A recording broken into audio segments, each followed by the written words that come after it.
अस्सलाम वालेकुम दोस्तों। आज मैं हाज़िर हूँ आपके सामने लेसन नंबर 4 लेकर, जिसमें हम लोग पीएचपी के बेसिक लेवल पे एक अकाउंटिंग की एप्लीकेशन बनाना सीख रहे हैं। हमने अपने लेसन नंबर 3 के अंदर लॉगिन करके एक लॉगिन सिस्टम, एक बेसिक लेवल का ऑथेंटिकेशन सिस्टम हम लोगों ने बनाया था यूजिंग बूटस्ट्रैप और पीएचपी। आज हम वहीं से आगे जारी करेंगे, कंटिन्यू करेंगे इसको। ये देखें, ये मेरा पेज जो लॉगिन होने के बाद आपको नज़र आ रहा है। मैंने जो बूटस्ट्रैप का सैंपल डाउनलोड किया था, अगर मैं अपने कोड्स के ऊपर आ जाऊं तो उसके अंदर index dot P H P के अंदर ये सारे कोड्स आपको नज़र आ रहे हैं, जिसके अंदर ये साइन आउट और ये लेफ़्ट बार और ये सारा पोर्शन। मैं मज़ीद आगे काम शुरू करने से पहले मैं इन चीज़ों को हिस्से कर लेता हूँ, जिससे हम लोग बोलते हैं मास्टर टेम्पलेट। उसमें इस तरह से काम होता है कि हम अपना हेडर, अपनी लेफ़्ट बार और अपना फुटर, ये चीज़ें अलग करके रख लेते हैं। उससे फ़ायदा ये होता है कि हम जितने पेजेस बनाते जाते हैं तो वो अपने हेडर और लेफ़्ट बार को हम इंक्लूड करते जाते हैं, जहाँ पे हमें ज़रूरत नहीं होती किसी एक चीज़ की। यानी मुमकिन है कोई एक पेज ऐसा हो जिसमें हमें लेफ़्ट बार की ज़रूरत नहीं है, तो उस फ़ाइल को हम इंक्लूड नहीं करेंगे। तो अभी मैं ये करता हूँ कि ये जो ऊपर वाला मेरा पोर्शन है, ये उसको हम नाम देते हैं हेडर का। यहीं पर मैं अपने पास एक फ़ोल्डर और क्रिएट कर लेता हूँ। उसको मैं नाम देता हूँ, सपोज़ मैं इंक्लूड्स नाम दे दूँ या व्यूज़ नाम दे दूँ, इस तरह का कोई नाम दे दूँ। या डिज़ाइन नाम दे देता है, चलो ज़रा थोड़ा आसान रखते हैं। इसके अंदर मैं एक फ़ाइल बनाता हूँ, header dot P H P. एक फ़ाइल बनाता हूँ, footer dot P H P. एक फ़ाइल बनाता हूँ, side bar dot P H P. मैं वापस इंडेक्स में आता हूँ। यहाँ पे ये देखें, हेडर के नाम का एक टैग है, इसको मैंने यहाँ से कट करवाया और हेडर के अंदर पेस्ट कर दिया। इसके अंदर मौजूद चीज़ों को मैं बाद में देखूँगा। ये आप देख ही सकते हैं कि ये लॉग आउट ने मुझे एरर देना शुरू कर दिया, क्योंकि मैं इस वक्त डिज़ाइन के फ़ोल्डर के अंदर header dot P H P में ये इंक्लूड कर रहा हूँ और डिज़ाइन के अंदर लॉग आउट नहीं है। तो मैं इसके साथ जस्ट इतना लगा दूँ, स्लैश, यानी मेन पे मौजूद log out dot P H P. Okay, इसको मैं फ़िलहाल बंद करता हूँ और मैं रिफ़्रेश करता हूँ। तो ये देखें, ऊपर की जो टॉप की जो बार है वो गायब हो गई। वहाँ पे मैं लेके आना चाहता हूँ, तो index dot P H P में इस जगह मैं इस फाइल को इंक्लूड करूँगा। इंक्लूड डिज़ाइन में पड़ी हुई header dot P H P की फ़ाइल, डिज़ाइन के फ़ोल्डर में पड़ी हुई इस तरीके से। अब मैं वापस आता हूँ, रिफ़्रेश करता हूँ, तो ये वापस header dot P H P मैंने इंक्लूड की, तो वो जो मेरा हेडर है वो सामने मेरे अपीयर हो गया। साइड बार के लिए, साइड बार के लिए यहाँ से शुरू होता है डैशबोर्ड ऑर्डर्स, और ये इत्तेफाक से ये साइड बार मेन्यू नज़र आ रहा है, ये नेविगेशन। इसको मैं बंद करूँ तो ये इतने कोड्स हैं। मैं इतना कट करवाता हूँ, रिफ़्रेश करके देखता हूँ, जी ये देखें, सिर्फ साइड बार गायब हो गई। तो मैं इसको side bar dot P H P में पेस्ट कर देता हूँ। इसको फ़िलहाल बंद कर देते हैं। इंडेक्स में आता हूँ, इसी तरह इसकी कॉपी लें,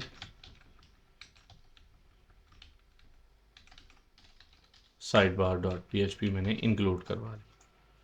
अब आते हैं फुटर वाले पोर्शन में। अगर आप नीचे चले जाएं तो मुझे इसके अंदर मैं देखता हूँ कि ये फुटर में है क्या। पहले तो हम ये देखते हैं, फुटर में कुछ नहीं है, उन्होंने बनाया ही कुछ नहीं। कोई कॉपीराइट का साइन इस डिज़ाइन में इंक्लूड नहीं है, तो फुटर की ज़रूरत नहीं है, यहाँ पे हम छोड़ देते हैं। ठीक है, अगर फुटर, वैसे फुटर की ज़रूरत इस तरह है कि ये देखें, ये जो रेंडर वाले कोड्स हैं ये हमें फुटर में चाहिए हर मर्तबा। तो चलें हम इस आसानी करते, ये फुटर में और कुछ भी ज़रूरत पड़ सकती है। ये एक जेएस फाइल है जो हमें हर पेज में चाहिए। हम एक काम करते हैं कि फुटर में एक ये रेंडर वाले कोड्स ये JS वाली फाइल ये हम इंक्लूड कर लेते और उस फुटर को इस इंडेक्स के अंदर यहाँ पे इंक्लूड कर लेते। डिज़ाइन के हवाले से ना सही तो ये जावास्क्रिप्ट फाइल को इंक्लूड करने के लिए ही काम आएगी। ये हमारा डिज़ाइन बन गया। अब मैं कुछ तब्दीली हेडर फाइल के अंदर करता हूँ। यानी जैसे ये कंपनी का नाम है, मेरी कंपनी का नाम है माई अकाउंटिंग कंपनी। मैं हेडर में जाता हूँ, कंपनी नेम इसको चेंज करना चाहता हूँ माई अकाउंटिंग कंपनी, ऐसे कर। इसको मैं जो हम लोगों ने अपने पहले या दूसरे लेसन में कॉन्फ़िग बनाना सीखा था, वहाँ पर एक कॉन्फ़िग बनाता हूँ फाइल application.php app.php। वहाँ पे मैं अपनी कॉन्फ़िगरेशन रख देता हूँ इस तरीके से, कंपनी अंडरस्कोर नेम, ताकि मैं ईमेल्स वगैरह में या कहीं पे भी अपनी इस कंपनी का इस्तेमाल कर सकूं। मैं सिर्फ एक जगह पे तब्दील करूं तो वो हर जगह पे चेंज हो जाए, कंपनी माई अकाउंटिंग कंपनी। अब वहाँ पे मैं बजाय ये लिखने के कॉन्फ़िग का हमने हेल्पर फंक्शन बनाया था, कंपनी नेम ये मैंने लिख लिया। रिफ़्रेश करके देखें, कंपनी नेम हाँ, इसको इको करना है, मैंने इको नहीं किया, इको रिफ़्रेश, ये माई अकाउंटिंग कंपनी नेम आ गया। और इसके ऊपर लिंक मैं अपने होम पेज का लिंक लगा देता हूँ, स्लैश ऐसे कर होम पेज का लिंक आएगा इसके ऊपर। मैं इस पर क्लिक करूँगा, यही होम पेज खुल जाया करेगा। इसी तरह से ये मेरी हेडर सेट हो गया। सर्च वाली बार को हम बाद के लिए रखते हैं और डिसाइड करेंगे कि सर्च हमने किस चीज़ को करना है। अब ये आ गया नीचे वाला, ये दरमियान वाला जो पोर्शन है ये मैंने हर पेज के अंदर तब्दील किया करना है। ये मेरा डैशबोर्ड है और मैं इसको इसका जो index.php में आकर देखता हूँ कि मैं इसमें क्या चीज़ चेंज कर सकता हूँ। ये जो फाइल है बूटस्ट्रैप ये काम कर रही है। मैं सोर्स कोड में जाके Ctrl U तो सोर्स कोड ओपन हो जाएंगे। फुटर पे आता हूँ, ये वाली फ़ाइल नहीं, ये फ़ाइल काम नहीं कर रही बूटस्ट्रैप। इसका मैंने मुकम्मल पाथ, इसका एक तरीका और भी है। मैं राइट ये इंस्पेक्ट खोलूँ, कंसोल में देखूँ, ये देखें एरर दे रही है कि डैशबोर्ड डॉट JS भी काम नहीं कर रही, ये नॉट फाउंड है और ये बूटस्ट्रैप। उसी वजह से ये आप देख सकते हैं कि ये कि आपको यहाँ पे वो नज़र नहीं आ रहा ग्राफ। हम देखते हैं कि जो डिज़ाइन मैंने डाउनलोड किया था उसके अंदर डैशबोर्ड वाला ये डैशबोर्ड डॉट JS है और ये डैशबोर्ड डॉट CSS तो मैं पहले ही कॉपी कर चुका हूँ। ये जावास्क्रिप्ट की फ़ाइल है। मैंने एसेट्स में जिस तरह CSS का एक फ़ोल्डर बनाया था उसी तरीके से मैं एक फ़ोल्डर JS का भी बना लेता हूँ। उसके अंदर मैंने ये डैशबोर्ड डॉट JS कॉपी कर ली, इसको मैं बंद कर देता हूँ। अब जहाँ पे हम लोगों ने डैशबोर्ड डॉट JS कहाँ पे हमने की है, CSS तो ये है, हेडर में नहीं है, फुटर में जी, ये देखें ये कोड आगे गए हुए, ये डैशबोर्ड डॉट JS है। नहीं, ये तो मुझे यहाँ पे इंक्लूड नहीं करवानी, ये मुझे इंक्लूड करवानी है सिर्फ index.php में। हेडर में वो चीज़ रखेंगे जो हर पेज पे आपने इंक्लूड करवानी है। यहाँ पे सिर्फ वो वाली लाइब्रेरीज़ रखेंगे जो कि हमने हर पेज पे इंक्लूड करवानी है। तो ये दोनों ही मैं यहाँ से कट करवाता हूँ और index.php में हेडर से ऊपर ले आता हूँ, इस जगह सॉरी फुटर से ऊपर ले आता हूँ। डैशबोर्ड के लिए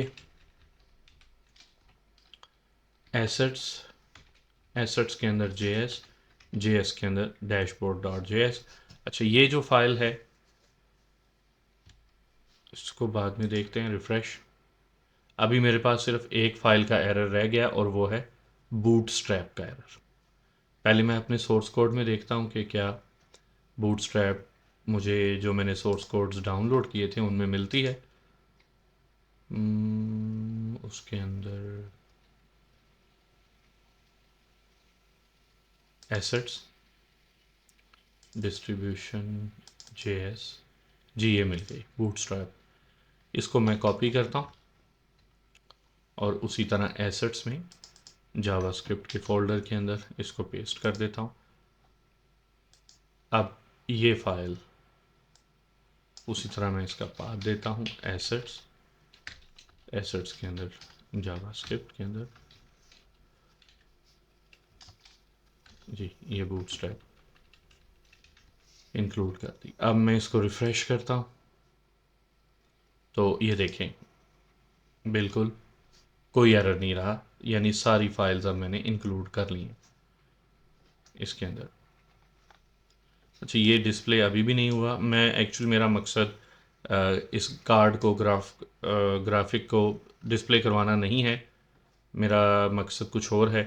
तो मैं इसलिए इसकी डिटेल में नहीं जाता। ये जो फेदर की जो लाइब्रेरी है इसके साथ यकीनन ये काम करेगी, मगर मैं इसकी डिटेल में नहीं चाहता। मैंने वैसे भी वो कोड्स वहाँ से रिमूव कर देने हैं जहाँ पे ये ग्राफ डिस्प्ले हो रहा है।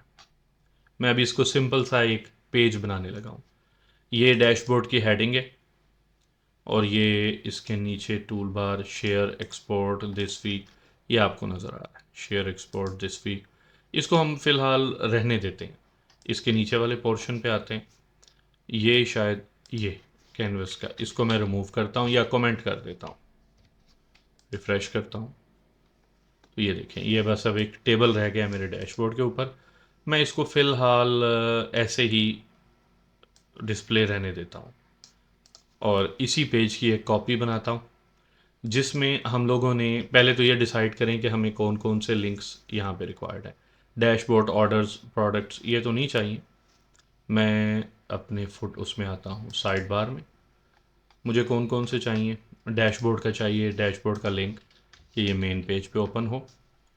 और मुझे लिंक चाहिए, हम चूँकि अकाउंट्स की एंट्री वो एप्लीकेशन बनाने जा रहे हैं तो उसमें हमें जो पहली होगी एक लिंक रिक्वायर होगा जिसमें जाकर हम लोगों ने कोई एंट्री डालनी होगी अकाउंट की कि हमें डेबिट रिसीव हुआ है या क्रेडिट रिसीव हुआ है, तो वो हम इसके अंदर डाल लेते हैं।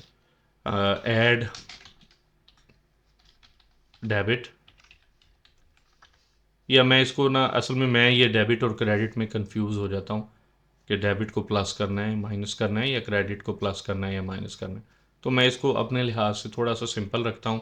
मैं ये फ़र्ज़ करता हूँ कि मेरी कोई कंपनी है या मेरी कोई शॉप है जो मुझे सेल होती है, तो वो सेल मैंने रिकॉर्ड करनी है अपने पास और उसका फिर हिसाब रखना है वो, या कोई एक्सपेंस होता है तो उसका मैंने हिसाब रखना है। तो उसके लिए मैं ये करता हूँ एक्सपेंसेस का नाम दे देता हूँ और इनकम का नाम दे देता हूँ। मैं सिंपल ज़रा कर लेता हूँ अपनी समझ के लिए, आप उसको क्रेडिट या डेबिट कह लें। इनकम का एक पेज बनाऊँगा और एक्सपेंस का एक पेज बनाऊँगा और इनकम के ऊपर लिंक मैं दे देता हूँ incomes.php। आप कोई भी नाम रख सकते हैं, अभी चूँकि मैंने बनाया नहीं है। और इसका expense.php में नाम रख देता हूँ, अभी मैंने बनाया नहीं है। मैं ये बाकी के एक्स्ट्रा रिमूव कर देता हूँ, मुझे इनकी ज़रूरत नहीं है। आप ये देखेंगे यहाँ पे फ़िलहाल ये चीज़ें आ गई। ये सेव्ड रिपोर्ट्स में मैं एक पेज बना लेता हूँ कि मंथली रिपोर्ट, एक बना लेता हूँ वीकली रिपोर्ट। बाकी के कोड्स मैं बाकी के लिंक्स रिमूव कर देता हूँ और इनके ऊपर लिंक्स वही monthly underscore report dot PHP और एक पेज बना लेता हूँ weekly underscore report dot PHP। ये देखें जी, ये मेरे अब मैंने ये पेजेस तैयार करने हैं। ये पेजेस ये तैयार हो गए मेरे लिंक। इनकम डॉट PHP से हम लोग आगाज़ करते हैं। मैं एक नई PHP रूट पे बना लेता हूँ, income.php, और उसके अंदर सारे कोड्स मैं index.php से कॉपी करके यहाँ ले आता हूँ। सिर्फ फ़र्क इतना करता हूँ कि ये इंडेक्स के अंदर जो मैंने टेबल बनाया हुआ था इसको बना रहने देता हूँ, इसके ऊपर जो टाइटल है वो इनकम, ये मैं ले आता हूँ और ये इनकम पे क्लिक करते हैं तो ये इनकम पेज खुल गया। ये आप देख सकते हैं, यहाँ पे मैं ये लिंक चेंज कर लेता हूँ और ये अभी फ़िलहाल के लिए मैं ये टेबल बना रहने देता हूँ। अब मैंने सबसे पहले एक फॉर्म बनाना है जिसके अंदर मैंने इनकम सेव करनी है। इनकम सेव करने से पहले मुझे डेटाबेस का स्ट्रक्चर बनाना होगा। मैं अपनी डेटाबेस ओपन करता हूँ। अभी तक आपने देखा हमने सिर्फ एक टेबल बनाया है जिसका नाम यूज़र्स है। मैं एक नया टेबल ऐड करता हूँ, क्रिएट न्यू टेबल। उसका नाम रखते हैं इनकम और एक्सपेंस एक ही टेबल में सेव होंगे। वो टाइप में हम डिसाइड करेंगे कि ये इनकम है या एक्सपेंस है। हम लोगों ने उसका नाम रखते हैं क्या नाम रखूं, एंट्रीज़। मैं सिंपल नाम एंट्रीज़ रख देता हूँ। सबसे पहला कॉलम उसका बनेगा आईडी। इसकी डाटा टाइप मैं इंटीजर बनाने के बजाय इस मरतबा बिग इंटीजर रखता हूँ। बिग इंटीजर में ज़्यादा बड़ी वैल्यू सेव की जा सकती है। ऑटो इंक्रीमेंट, और इसको हम लोग प्राइमरी की बना देते हैं। दूसरी की डेट, कि ये जो एंट्री है किस डेट की होगी, उसका डाटा टाइप डेट, ताकि इससे हम रिपोर्टिंग कर सके। और इसकी डिफ़ॉल्ट वैल्यू कुछ नहीं होगी, no default value.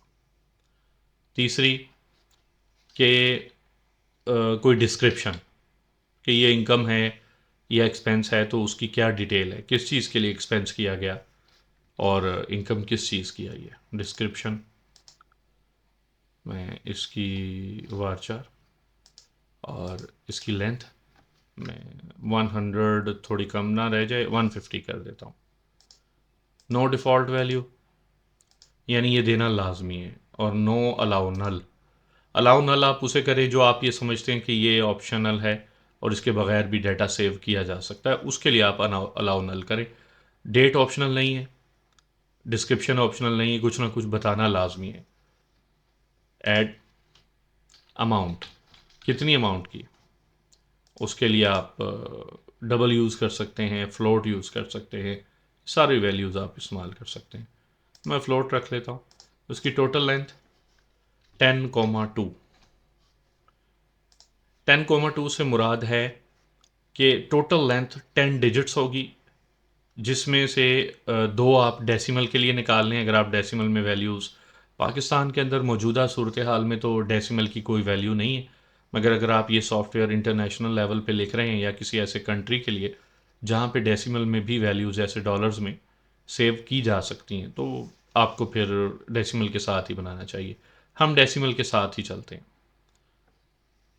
Add type of entry, यानी ये इनकम है या एक्सपेंस है, तो वो टाइप के लिए मैं करेक्टर और उसकी लेंथ सिर्फ 1, यानी मैंने सिर्फ ये बताना है I for income, E for expense, और इसकी कोई डिफ़ॉल्ट वैल्यू नहीं। अभी तक ये सारी ऑप्शनल कोई भी नहीं है, सारी कंपलसरी है अभी तक, इनमें से कोई भी ऑप्शनल नहीं। अब थोड़ी सी एक्स्ट्रा इन्फॉर्मेशन हम सेव करेंगे, सिर्फ ट्रैक रखने के लिए कि हमारी ये एंट्रीज़ किसने की, कब की, ताकि पता चले। कंप्यूटर की एंट्रीज़ का यही तो फ़ायदा है कि कोई धोखा नहीं दे सकता कि ये मैंने नहीं लिखा, उसने लिखा है। ऐड करें क्रिएटेड बाय, किसने सेव की थी, इंटीजर, उस यूज़र की आईडी जिससे आप लॉग्ड इन है वो आपने सेव करनी है। क्रिएटेड टाइम, किस वक्त सेव की थी, exact time and date save हो जाएगा। डेट एंड टाइम की एंट्री सेव करें, ये ऑटोमेटिकली सिस्टम सेव करेगा। ऑप्शनल ये भी नहीं होंगी, इसलिए अलाउ नल ना करें। रिकॉर्ड ऐड करते वक्त ये सिस्टम खुद ही ये वैल्यूज़ उठा लेगा। मज़ीद आप डाटा सेव करना चाह रहे हैं तो आईपी एड्रेस लॉग कर लें। उससे कल को ये फ़ायदा हो सकता है कि आपके पास ये रिकॉर्ड आ जाएगा कि ये किस आईपी एड्रेस से बैठ के इसकी एंट्री को सेव किया गया है। तो आप कल को ट्रैक कर सकते हैं कि कहाँ से बैठ के एंट्री की गई है, यूजिंग लोकेशन जो है उसे पता चल जाता है। यहाँ पाकिस्तान में तो इंटरनेट जब आप लोग कनेक्ट करते हैं तो आपको जो आईपी एड्रेस मिलता है वो डायनामिक होता है। मेरा एक्सपीरियंस ये है कि यूरोप में ऐसा नहीं होता, वहाँ पे हमेशा आपको एक फ़िक्स आईपी मिलता है। तो उस आईपी से ट्रैक किया जा सकता है कि किस घर से, किस जगह से, या किस लोकेशन से, किस ऑफ़िस से ये एंट्री सेव की गई है। ओके, और मज़ीद फ़िलहाल मेरा ख़्याल है कि ऐसी इन्फॉर्मेशन अभी मेरे ज़हन में नहीं आ रही, अगर आएगी तो बाद में मैं इसमें सेव कर लूँगा। मैं इसको सेव करता हूँ। Invalid default value for created time. Created time, हाँ ज़ीरो।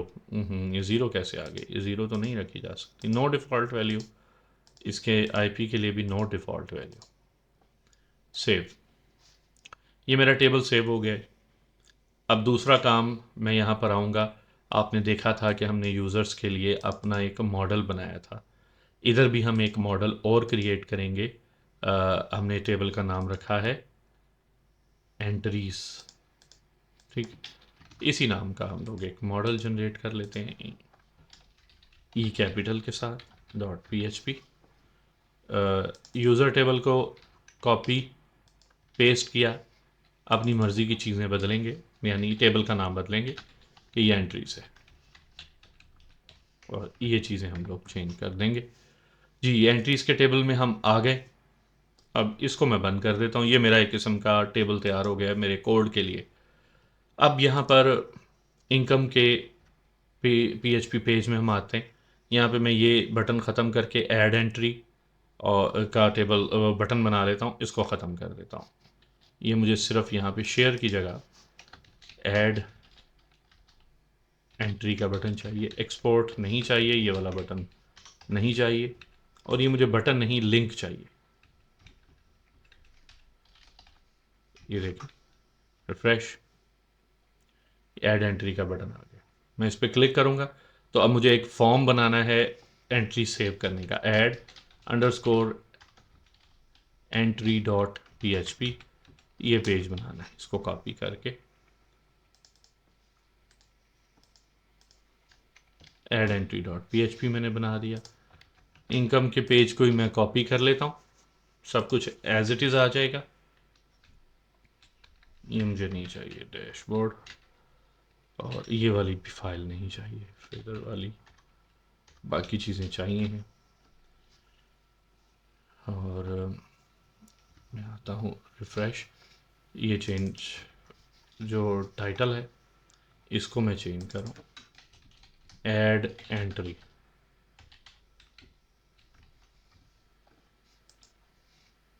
ये बटन यहाँ से ख़त्म करना है, ये नहीं चाहिए। सॉरी, ये ऐड एंट्री पे मैं क्लिक करके ऐड एंट्री पेज के अंदर आ गया हूँ। अब इधर हूँ मैं, ये चीज़ें मैंने डिलीट करनी है, सेक्शन टाइटल वगैरह। ये टेबल मुझे यहाँ नहीं चाहिए, इसको मैं ख़त्म करता हूँ। अब यहाँ पे मैंने सिंपल एक फॉर्म बनाना है। फॉर्म हम लोगों ने देखा था, ये जो मैंने कोड्स डाउनलोड किए हैं इनके अंदर फॉर्म की मुमकिन है कोई ना कोई एंट्री हो। फॉर्म की एंट्री नज़र तो नहीं आई। Sign in, side bar, product, pricing. ये प्रोडक्ट के पेज में देखते हैं जी, यहाँ पे क्या है। नहीं, प्रोडक्ट के पेज में इस तरह की चीज़ है नहीं, ये नहीं है। कोई और पेज देखते हैं जिसमें फॉर्म मिल जाए। ब्लॉग, कैरोसेल, चीट शीट में देखते हैं क्या कुछ है। अच्छा, इस तरह की एंट्रीज़ हैं। हाँ जी, ये फॉर्म मुझे नज़र आ गया जी, ये चीट शीट में मुझे मिल गया। फॉर्म एड्रेस, पासवर्ड, इस तरह की चीज़ें मिल गई। ठीक हो गया। ये मैं यहाँ से फॉर्म, इसके सोर्स कोड में हम जाते हैं।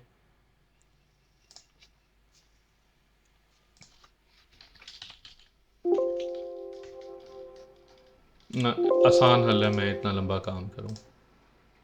राइट क्लिक, इंस्पेक्शन, ये यहाँ से जो फॉर्म है ये मैं इसको कॉपी करके कॉपी आउट और HTML यहाँ ले आता हूँ, अपनी इस फॉर्म से बदल देता हूँ। देखें, अब आता हूँ मैं अपनी ऐड एंट्री वाले पेज को रिफ़्रेश करता हूँ, ये पूरा फॉर्म मेरे सामने आ गया।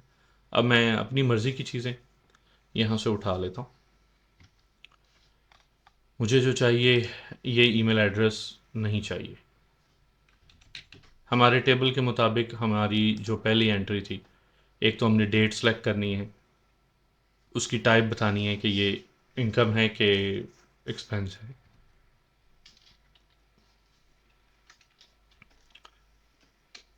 डेट, टाइप डेट, आईडी भी डेट, नाम भी डेट, सब कुछ डेट। ये चीज़ें नहीं चाहिए।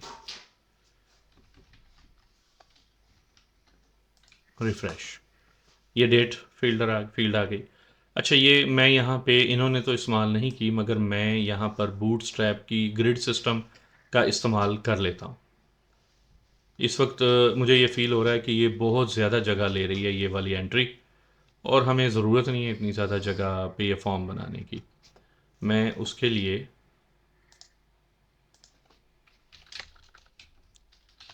div dot row, div dot column MD6 और उसके अंदर मैं ये कॉपी पेस्ट करता हूँ। आप ज़रा देखें जी, देखें आप, आधी स्क्रीन पे ये कॉलम आ गया। जैसे ये स्क्रीन छोटी होगी, ये आप देख सकते हैं कि वो फुल साइज़ पे आ जाएगा। मेरा ख्याल है ये ज़्यादा बेटर है। दूसरा भी मैं यही करता हूँ।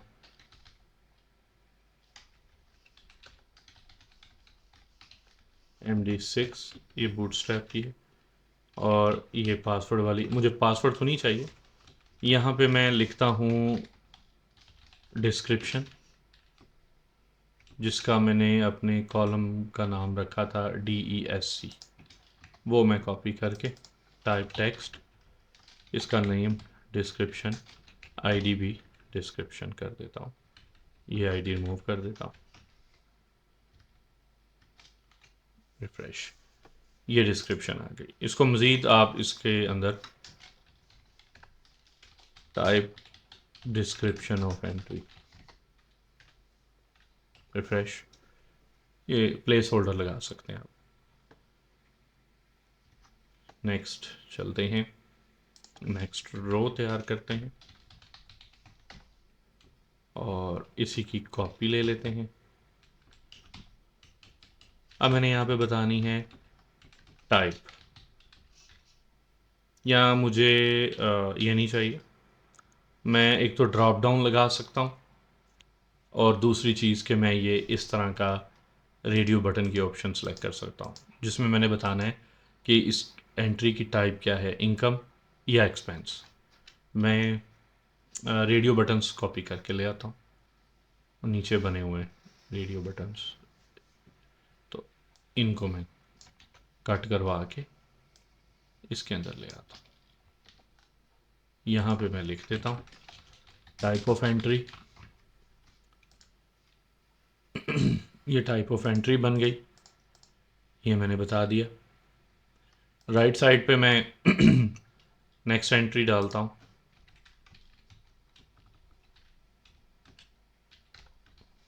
जिसमें डेटाबेस के टेबल के मुताबिक मुझे अमाउंट पूछनी है, अमाउंट लगानी है।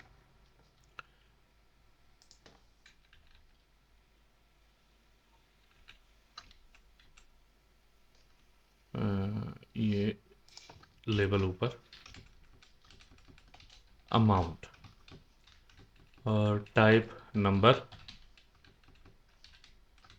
ID amount, amount name amount. ये देखिए,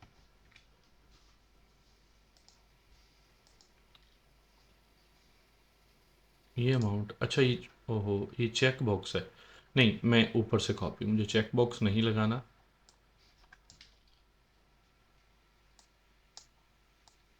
ये इस तरह, मगर वो कॉलम MD6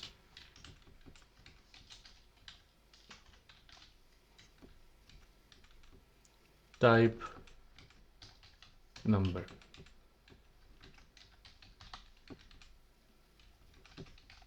नेम, अमाउंट,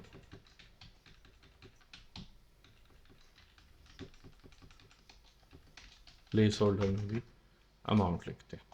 ये अमाउंट आ गई। अब इसमें मैंने इसकी टाइप नंबर कही है तो मैं सिर्फ नंबर टाइप कर सकता हूँ। मैं कोशिश कर रहा हूँ अल्फ़ाबेट्स टाइप करने की, मैं नहीं कर सकता। नंबर में भी मैं इंटीजर नंबर टाइप कर सकता हूँ, मैं डेसिमल टाइप करके आगे चलूँगा तो ये सेव नहीं होगा जब भी फॉर्म सबमिट करूँगा। तो उसके लिए मुझे मिनिमम वैल्यू ज़ीरो, यानी कि ज़ीरो से कम वैल्यू टाइप ना की जा सके। स्टेप्स बाय डिफ़ॉल्ट स्टेप 1 होता है, तो 1 का मतलब ये होता है कि आप 1 2 3 4 लिख सकते हैं, डेसिमल में नहीं लिख सकते। मैं पॉइंट 1 कर दूं या पॉइंट 01 कर दूं, तो अब ये 1.03 1.05 0.01 के स्टेप से हम लोग लिख सकते हैं। ये फ़ायदा होगा। अगर मैं पॉइंट 1 करूँगा तो एक डेसिमल के साथ वैल्यू लिखी जा सकती है।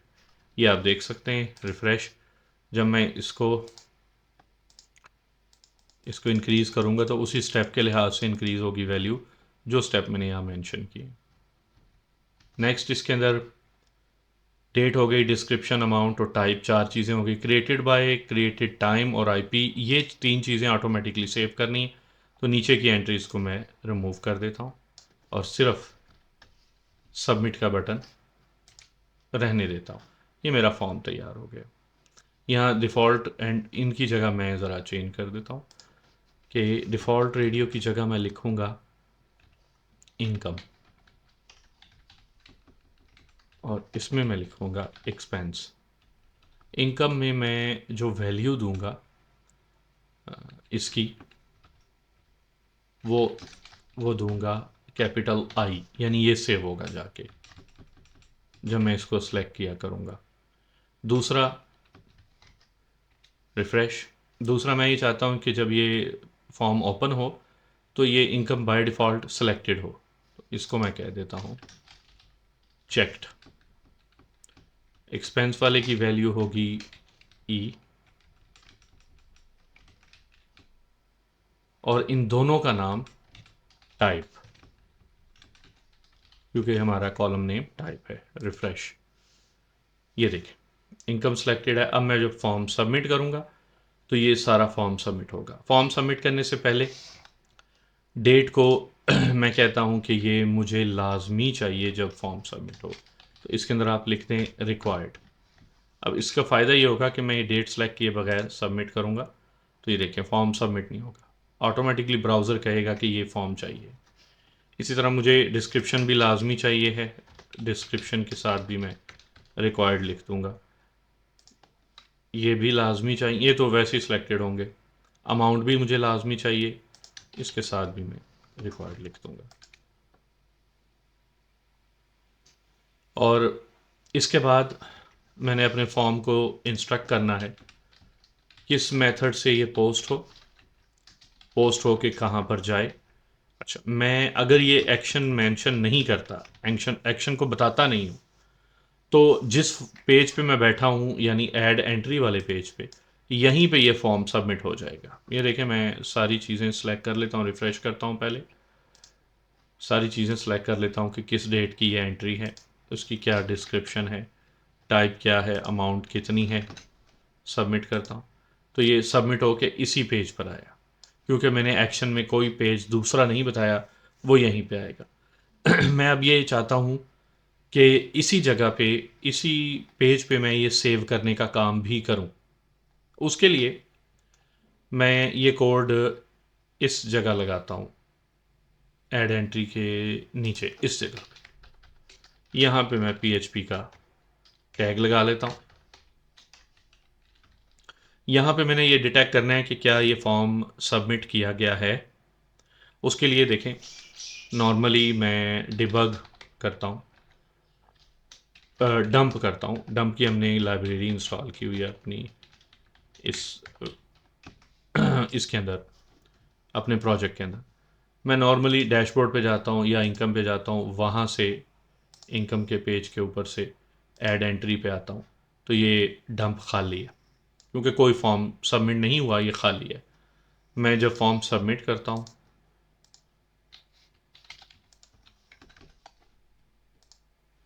तो देखें ये जो अरे है ये खाली नहीं है, इसके अंदर डाटा है।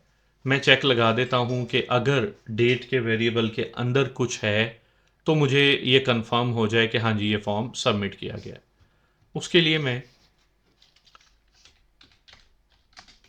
फॉर्म इज सेट पोस्ट के अंदर डेट, तो यहाँ पे अब मैंने ये फॉर्म सेव करने का काम करना है। फॉर्म सेव करने के लिए मुझे जो मैंने नया मॉडल बनाया है एंट्रीज, इसका इस्तेमाल करना है। उसके लिए बड़ा आसान तरीका है। एंट्रीज़ का मैं मुकम्मल जो है वो इस तरह से आप लोगों के लिए लिखता हूँ, backslash models backslash entries colon colon insert. मैंने डायरेक्ट रिकॉर्ड इंसर्ट करना है इस तरीके से। उसके अंदर डेट, जो डेट से वैल्यू रिसीव हुई है वो DESC में, जो पोस्ट्स के अंदर DESC में वैल्यू रिसीव हुई है वो टाइप के अंदर, पोस्ट के अंदर, ये आप जाके देख सकते हैं टाइप और अमाउंट, ये वैल्यू रिसीव हुई। इनको मैं एज इट इज सेव करता हूँ, टाइप अमाउंट, इतना करते हैं। लेट्स सी, मैं इसी को रिफ्रेश करता हूँ, एरर एंट्रीज। हाँ, मुझे एक मैंने मिस्टेक कर दी। एंट्रीज का जब मैंने ये लिखा, मैंने यहाँ पे क्लास का नाम जो है ना ये चेंज नहीं किया, सॉरी, ये मैंने इसको यूज़र ही रहने दिया था, जिस वजह से एरर आया। Refresh, user class entries not found, models, models के स्पेलिंग भी ठीक है, देखते हैं इसमें क्या मिस्टेक हुई है। एंट्रीज,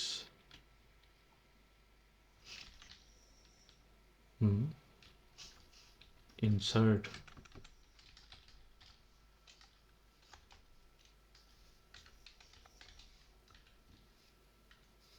रिफ्रेश, क्लास मॉडल, हाँ जी हाँ जी। मुझे कंपोज़र डंप की कमांड इस्तेमाल करनी होगी क्योंकि मैंने एक नई फाइल डाली, कंपोज़र डंप ऑटो लोड,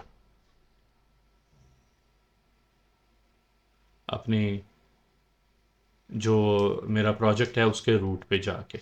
अब रिफ़्रेश करके देखें, ये देखें अब एरर ख़त्म हो गया। ये मैंने डंप डिस्प्ले किया, एक तो मैं पहले इसको ख़त्म करता हूँ, मैंने डिस्प्ले नहीं करना। अब मैं जाके अपनी डेटाबेस में देखता हूँ कि आया रिकॉर्ड सेव हो गया है। ये देखिए ये सेव हो गया है। किस डेट की एंट्री है, उसकी डिस्क्रिप्शन क्या है, अमाउंट क्या है, ये चीज़ें अभी सेव नहीं हुई कि इसको किसने क्रिएट किया, क्या टाइम पे क्रिएट किया और आईपी एड्रेस क्या है। ये तीनों चीज़ें भी मैं सेव करता हूँ। हम लोगों ने जब लॉगिन सिस्टम बनाया था तो उस वक्त ये सीखा था कि हम लोग सेशन के अंदर ये इंफॉर्मेशन रखते हैं। ये देखिए डंप करवाता हूँ अगर मैं सेशन को, पूरे सेशन, तो मुझे ये नज़र आ जाएगा कि मेरे सेशन में क्या क्या एंट्रीज पड़ी हुई हैं। ये देखिए ऑथ के नाम की हमने एंट्री बनाई है, उसके अंदर आईडी मौजूद है, तो हमें ये पता लग जाएगा। अच्छा, अगर मैं लॉग्ड इन नहीं हूँ तो मैं देखता हूँ कि क्या मैं इस पेज पे आ सकता हूँ। ये मैं पेज की कॉपी कर लेता हूँ, साइन आउट करता हूँ, अब मैं डायरेक्ट इस पेज पे आ जाता हूँ। तो नहीं आया, मुझे वो लॉगिन पे ले गया। यूज़र नेम मैंने रखा था शकील और पासवर्ड रखा था पाकिस्तान। ये चीज़ कैसे इसको पता चली, अगर आप गौर करें इस पेज के ऊपर आकर, तो ये हमने स्टार्ट में INIT इंक्लूड की हुई है, उसके साथ नीचे ये ऑथ का हमने चेक लगाया हुआ है कि अगर अथेंटिकेटेड नहीं है तो लॉगिन डॉट PHP पे चला जाए। इसका मतलब है जब कोड यहाँ पर आएंगे तो ये सेशन में जो भी शख्स लॉग्ड इन है, इनकम में आए, ऐड एंट्री में आए, जो भी लॉगिन है उसकी अथेंटिकेशन की इंफॉर्मेशन यानी आईडी आपके पास सेव्ड है यहाँ पर। तो आप जी यहाँ पर मैं ये इंफॉर्मेशन उठाकर सेव कर दूंगा कि ये एंट्री किसने बनाई, क्रिएटेड बाय। मुझे सिर्फ आईडी चाहिए उस यूजर की, सेशन ऑथ, ऑथ के अंदर आईडी, वो आईडी वहां सेव हो जाएगी कि user name. Second information created time, उसके लिए कार्बन की हम लोगों ने now to date time string, carbon की लाइब्रेरी हम लोग ऐड कर चुके हैं, और कार्बन के साथ मैंने नाउ का मतलब है कि मौजूदा वक्त, उसको डेट टाइम की स्ट्रिंग में कन्वर्ट करके क्रिएटेड टाइम की वेरिएबल में, अगर मैं इसको खाली इको करवाऊं या डंप करवाऊं तो ये देखें, ये इस तरह की शक्ल आएगी आपके सामने। जो मौजूदा टाइम है वो सेव हो जाएगा, वो आप सेव कर सकते हैं। अब मैं क्या करूंगा, अच्छा मैं ये आपको बताता चलूं कि इस वक्त ये आपको नज़र आ रहा है 4। हालांकि अगर आप मेरा टाइम देखें तो पाकिस्तान के टाइम के मुताबिक सुबह के 8 बजे। एक्चुअली ये यूटीसी का टाइम जो है ना, वो यहाँ पे डिस्प्ले कर रहा है, सुबह के 4:06 शो कर रहा है 19 तारीख को। तो ये जो टाइम डिफरेंस है, अभी हम यूटीसी ही सेव करते हैं। इसको हम बाद में देखेंगे कि हम किस टाइम जोन के मुताबिक इसमें चेंजेस ला सकते हैं, वो हम बआसानी कर सकते हैं। मैं फिलहाल उस तरफ नहीं जा रहा, वो थोड़ा सा एडवांस लेवल हो जाता है। नॉर्मली ये होता है कि जिस सर्वर पे आप काम कर रहे होते हैं उसके मुताबिक भी टाइम आता है, मगर अभी हम इसमें नहीं पढ़ रहे, ये बाद में हम एक्सप्लेन कर देंगे। और आईपी, आईपी एड्रेस के लिए मैंने आपको बताया अभी साहब पहले कि रिमोट एड्रेस का सर्वर का बिल्ट इन वेरिएबल होता है। अब मैं एक एंट्री और सेव करके देखता हूँ। मैं कोई भी डेट लेता हूँ, डिस्क्रिप्शन कुछ भी लेता हूँ, वैल्यू कुछ भी डालता हूँ, इस मरतबा में थोड़ी सी चेंज वैल्यू डालता हूँ, सेव करता हूँ। आप अपने टेबल में आके देखिए, ये देखिए ऊपर वाली रिकॉर्ड के अंदर क्रिएटेड बाय सेव नहीं हुआ था, इस मरतबा आईडी सेव हुआ। ऊपर में टाइम नहीं आया था, इस मरतबा आईपी आया है, और टाइम आया है, दोनों चीज़ें आई। तो ये हमने आज के इस लेसन के अंदर ये सीखा कि हम किस तरह से एक फॉर्म की एंट्री डाल सकते हैं, और किस तरह अपना जो ये सेट कर सकते हैं अपने इसका सारा लेआउट अपनी एप्लीकेशन का।